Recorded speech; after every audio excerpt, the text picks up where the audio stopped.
Welcome to Almost Grown Up. I'm your host, Lucy.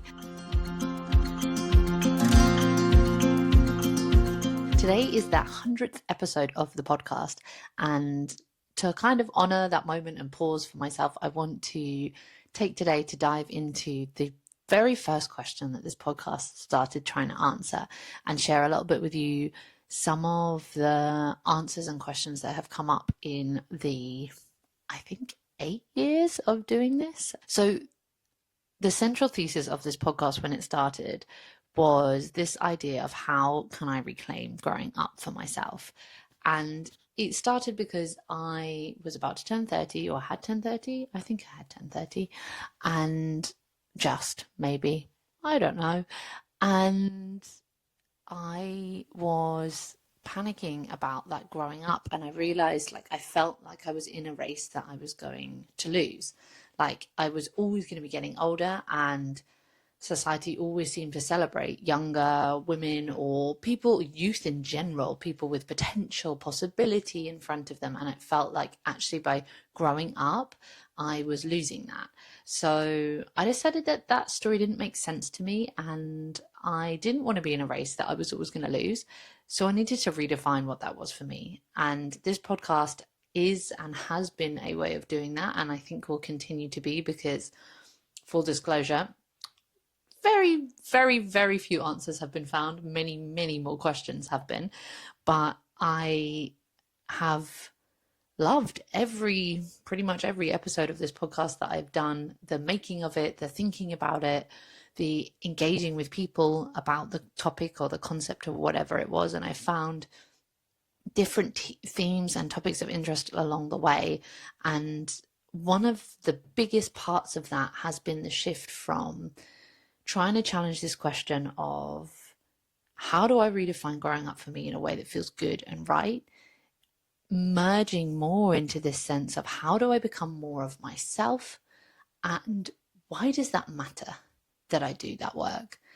And in parallel to that, I also had this thread of how do I make more of a difference about the things that I care about? How do I show up in the world for the community that I'm part of?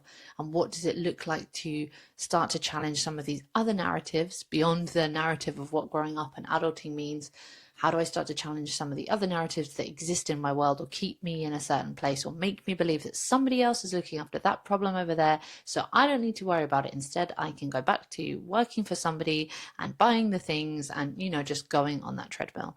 So in today's episode, that's exactly what I want to do. Dive into this question of how do we become more of us? What have I found out from these 100 episodes of doing it? And where do I think could be fertile ground to explore next? So that's what we're going to do. Before we go into that, I do just want to say that thank you to everybody watching, because I don't think I would have done 100 episodes if nobody had engaged with it, if nobody was listening, if nobody turned up. So I really appreciate that you turned up for this, and thank you for being part of the Almost Grown Up community. We have explored so many topics in the blanket fort, and in honor of that today, if you can, climb into your own little blanket fort, get a cup of tea, and let's just recover some ground and see what gems that we have hiding there. So first up, the biggest thing that hit me when I was exploring this idea of growing up in general, but becoming more of me, was challenging this adulting idea that I have to know. And it felt like something that I was always worried about, with getting things wrong, because I needed to know the answer. I needed to get it right first time, and feeling like, oh, people just know who they should be partner they should be spending the rest of their life with. People just know what career they should have, or how they should be spending their working hours, or what work they're going to do in the world on a kind of larger question. People just know where they want to live, or they just know that those people are good friends to them. And I think some things you can feel a sense of a strong pull towards, an understanding of something that feels right for you. But the knowing to make that choice over this one, the knowing to discover what things really feel like you, that's all experimentation. Nobody knows. We're all just pretending we know and finding things out on the way as we make many, many mistakes. Because usually I feel like the knowing comes from having done something and then go, oh no, actually I don't like that, so I'm going to try and learn from that and not do it again. Or, oh, I loved that, I wonder if I can repeat it, and trying to find what in that thing that you love you can repeat and bring into the fore. Or what is a commonality between the people that you really enjoy spending time with? Or what is the thing that makes you feel like, aha, this person, I think I could build like a partnership with, I think I could build a life with, and that feels good to me. All of those structures of what it is to know the thing that we're doing and to have the answer. I think about the big life questions, the big life choices, as well as those small things, as well as those conversations where you're having something and somebody says like, oh, well, of course it's this. And you think, is it of course that? I don't know that. Am I supposed to know that? And just giving yourself that permission slip, because really, I think defining your own way of adulting is that permission slip. And the way you become more of yourself is giving yourself more and more permission slips to figure it out and to not know the answer. So I've done many an episode on not knowing, and I'm not going to dive into that in great detail now, but I do want to say just from the start, I think the biggest thing that you can do to help yourself become more of you, if you feel a bit lost in this moment, or if you want to redefine your sense of what growing up means for you, is to give yourself a big permission slip to not have the answers and to go out and explore. And on that note, two follow up things from that. Once you've done that, there's one, freedom to play, and two, the power of questions. And I want to talk about play first because I love play, and it is, I think, just so good. This podcast has become predominantly about using play as a tool because I think it's just great. It gives you energy, it gives you curiosity, it allows you to bring a lightness to the things that you're trying out. If you're playing around with an idea, it doesn't need to be heavy. You don't need to know, you're playing. That's the whole point. And when you look at what the wisdom that we had as children, that we lose as adults, that we lose as part of this kind of redefinition of what growing up is that we're supposed to know the answer, and we're supposed to do things seriously, not play around, not mess around. It has this negative connotation. But when we're children, play is how we learn everything. It is kind of like creativity in action, in motion, in possibility.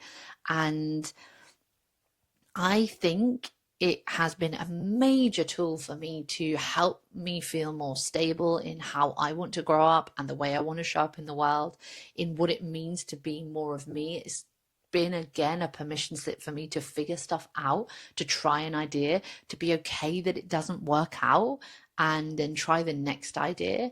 And I think that permission to play, if you can, and you can start in really small ways. That's the joy of it, right? Is playing around with identity, playing around with a project. Like, set yourself side quests during the weekends if you have that time, or the evenings if you have that time.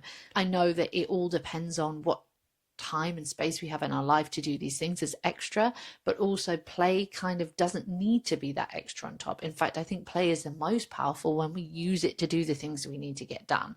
Like, can you playfully get your child to brush their teeth? Because I mean, that's a challenge I'm working on every day. If you figured that out, please tell me how. But yeah, that's an example. Can you playfully commute your way to work? What would that look like? Would it be moving differently? Would it be skipping? Would it be jumping? Would it be taking a couple of different modes of transport? Would it be kind of, I don't know, listening to something fun or playing a game with yourself when you're in the car driving? Those things where you can use play as the way to do the thing. So the way to cook your meal, or the way to do the laundry, or the way to open your post that you should open. Are people still opening post, by the way? That was one of my big things that I was not doing as an adult, was like not opening post. And I really should open post, because I need to take responsibility for the fact that the only people that mail me are probably like the bank or an insurance company. But I don't know. I think we're getting email now, really, like, or phone calls. Does anybody send mail? I don't know. Let's send more mail that's nice, so opening the mail feels good. That's a playful challenge I'm going to do this week. I'm going to take a side quest and I'm going to make a beautiful letter and send it to somebody. if you want to join me, let me know. That would be awesome. We can send letters together and send a lot of love around the world. I digress. Play is just, I mean, it's so good. I have so many episodes on play. I'm not going to go into it again too much. I will call out some of the key episodes that I think are really useful if you want to dive more into play.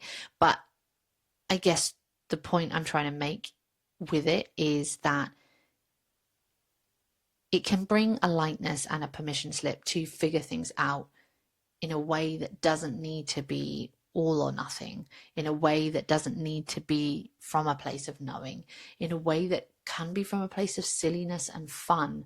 And there are so many examples, especially I think from season 4, where I was speaking to a lot of different people about how they playfully found solutions or helped be part of the change on issues that they cared about, whether it was kind of equality in community, whether it was about combating racism, whether it was about climate change and engaging people in the climate emergency that we are in, or how to help people feel like they have the agency to be part of change and activism. Like, there are quite a few episodes in that season where we discuss those things, and it was so beautiful to look at play as this tool in the serious stuff as well, right? And I think taking play seriously and what it can do for your life, both in you figuring out who you need to be for you, and how you want to live life, and bringing a lightness and joy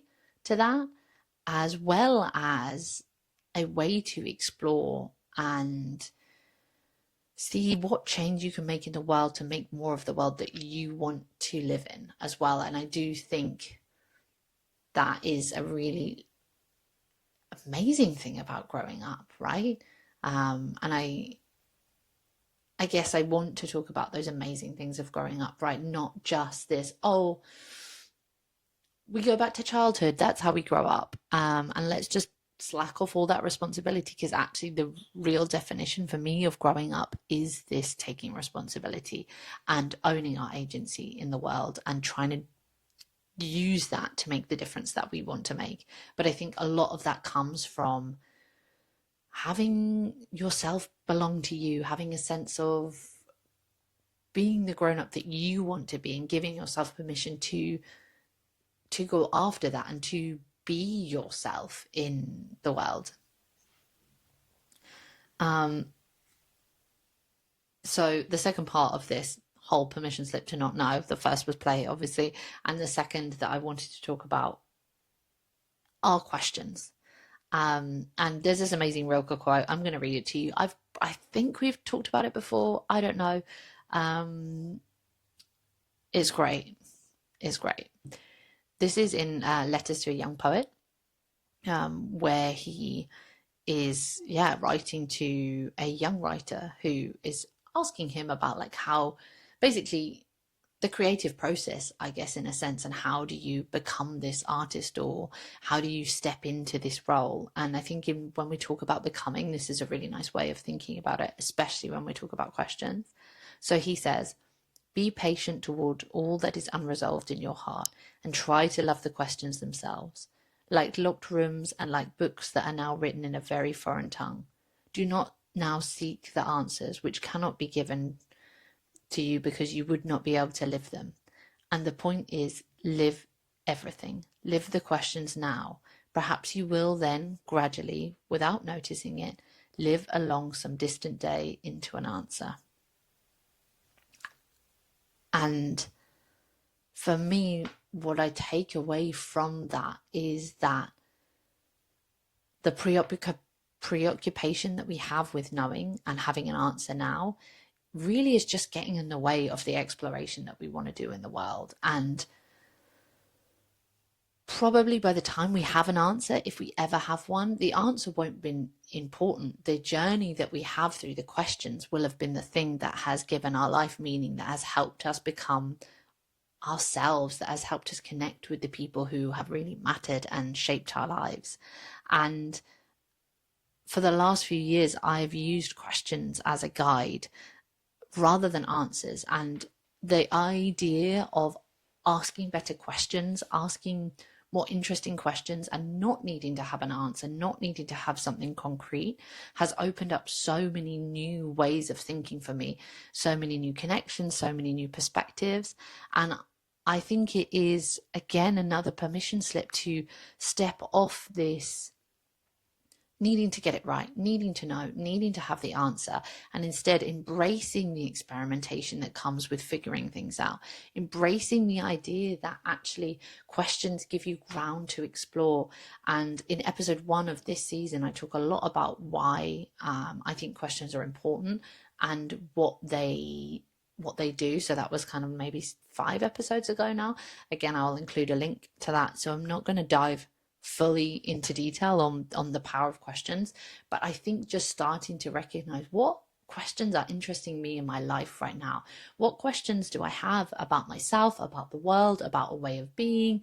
And these last few months, I've really been dedicating myself to committing to a creative practice that I show up for daily. And through that commitment, I've found more and more questions have come out, and they've almost kind of presented themselves like these branches that I can swing from tree to tree to tree. You know, I'm like imagining myself a bit like Tarzan going through, or an orangutan. Actually, I want to be an orangutan.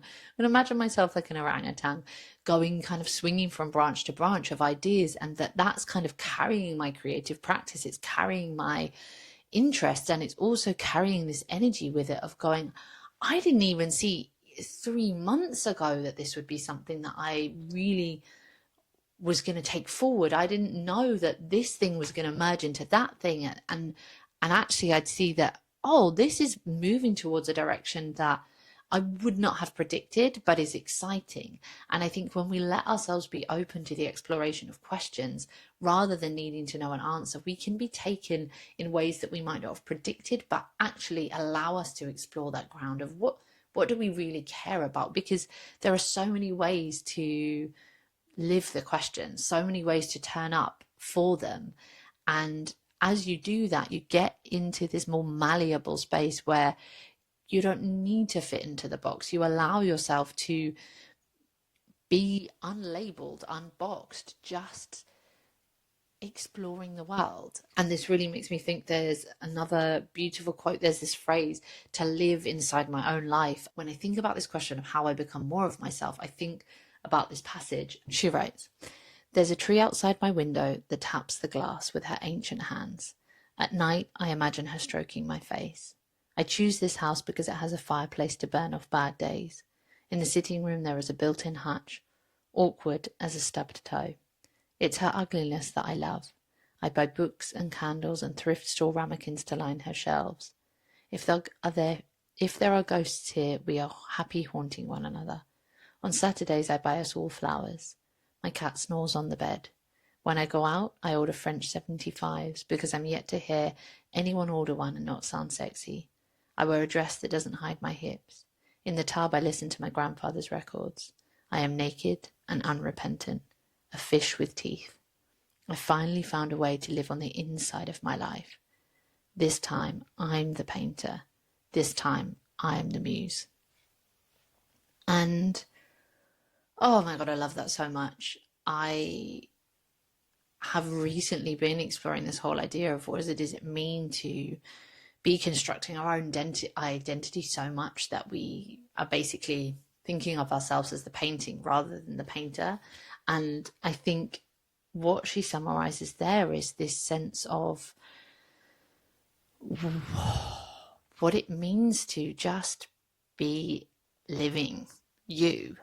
And I think, I don't know how you get there, but I think giving yourself permission to be in that question, to be just seeing what comes up, and recognize that maybe as you cover those questions, you will go around the same ground over and over again.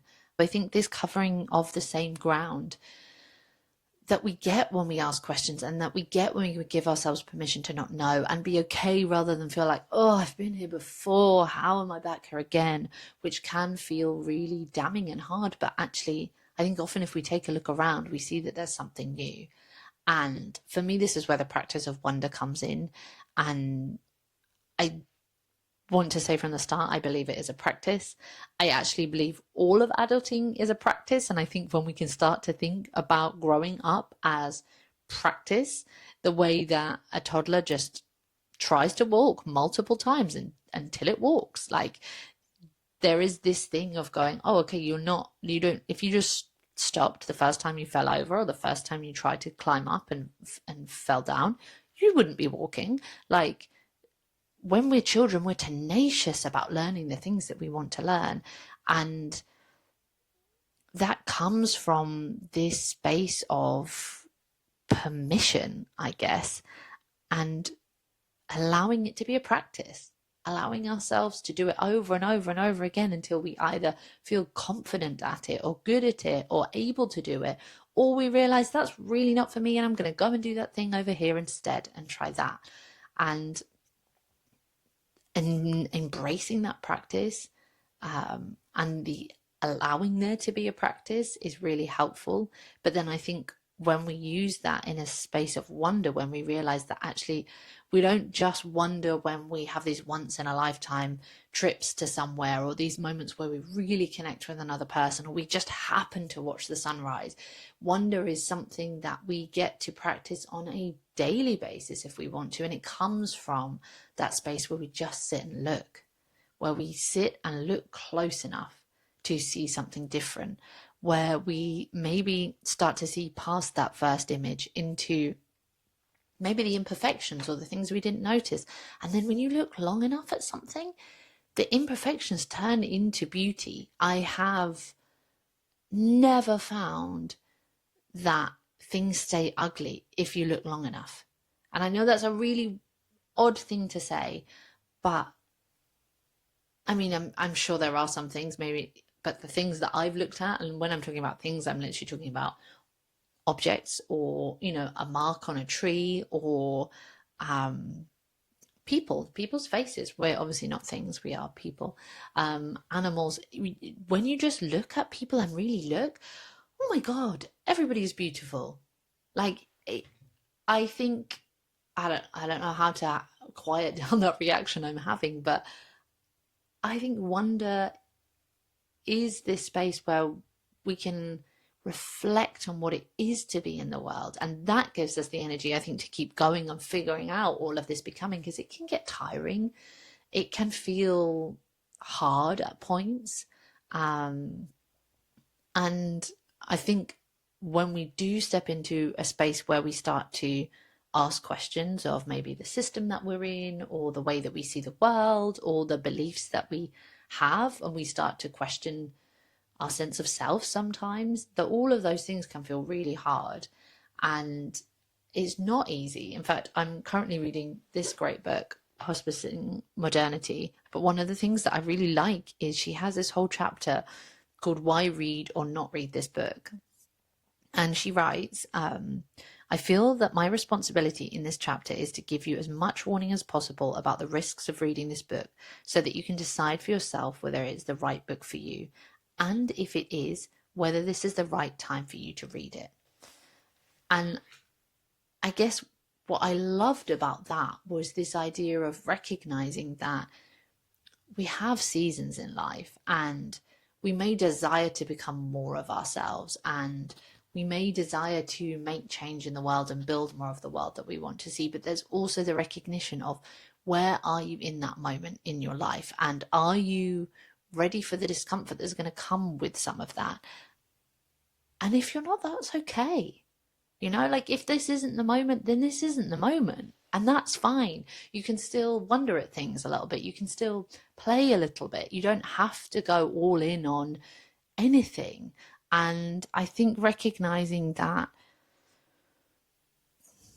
it can be more complex and it can be more simple at the same time. And I guess what I'm trying to say is bringing a softness to it, like nurturing, mothering yourself a little bit through whatever you're doing, through wherever you're at. Because again, one of the joys of growing up is that there is this caretaker part of you. There is this capacity to look after. And that looking after can need different things at different times. So I don't have any answers there. I definitely think that is a question that is still opened up, but I think it's an interesting thing to think about in the context of becoming more of ourselves, is recognizing that there will be discomfort in that process, and there will also be opportunities to lean into nurture at moments, and also to lean into respecting ourselves enough to do those tiny pushes of discomfort to follow through on the thing that we care about. And I guess those are the main things that I have been growing in this garden of the podcast, that I feel like have come more and more as I have explored things. And I've loved every minute of doing that. I have got to speak to amazing people, and I'm so grateful for this podcast, for all of the people that it has connected me with. But it feels like it's all still in this mess, right? There is all so much to discover and figure out. And I guess if I go back to that initial question that I wanted to ask today, is what does it take to become more of ourselves, and why does that matter? And I think my ultimate takeaway is it matters that we figure this out for ourselves, because I think the people that we show up in the world as are the people that are going to make the difference. And when we start to step into our way of growing up, our way of adulting in the world, the way that feels most like us, not like the thing that we think we should do, we start to connect with other people. And I think we have the space to step beyond the slightly navel gazing part of becoming oneself that can feel very individual, and instead recognize that the more you think about what it means to be yourself and to live inside your own life and to define growing up for you, the more you realize that that is in connection to everything else in nature, whether that's the other people that are part of our species, or the other animals that are part of our animal kingdom, or the plants and the trees and the nature in which we live, or all of those things that make up our world, and then connectivity to it. I think it's a really beautiful thing when you start to realize you're not doing it alone. And I think that for me has been the real beauty of this podcast, has been in building a bit of a community, in connecting with people, in learning from other people all of the time, every day. And I'm so grateful that I still have so many more unanswered questions, some of which I think go down this idea of what is that me beyond the identity, and how do we simplify this mess that we can sometimes feel like we're living in? What does it feel like to live simply in my grown-upping life, with all of the commitments that I have already, with all of the responsibilities that I think belong to being the grown-up, but also belong to me specifically in the life that I built. And then where does silliness and absurdity and that beauty of recognizing there is real joy a lot of the time in a lot of things, like it's there, like where does that come in, and how do we feed that through, even in the hard things, even in the heavy things, and not shy away from the heavy things with silliness and absurdity, but use them as a tool, the way that we use play. So there's some of the questions that I'm going to keep on exploring. I know I've talked about that a little bit more in the first podcast of the season, like what I wanted to talk about. But I guess what I wanted to leave you with is, it's okay to be figuring it all out. You're supposed to be. That is the point. That is the fun. That is the adventure. So try and embrace the play of it all. Try and embrace the possibility that comes, and recognize that the work you're doing really matters, because it can feel uncomfortable to adult in a way that feels adult, like different to you. And it can be challenging to other people around you. And that can feel hard. But one, there are other people out there doing it 100%. And two, we need you to become more you. That, the full stop. That is what the world needs to heal, to connect, to create change, to build the new possibilities that we need to see in the world, to have that creative and curious vision of what if it was going to be even better than it is now. And what would that look like? And how would life spring forth? What would it mean to adult in that world? And how can I get to building that world from a place of inside me, because when you turn up as you, we all win.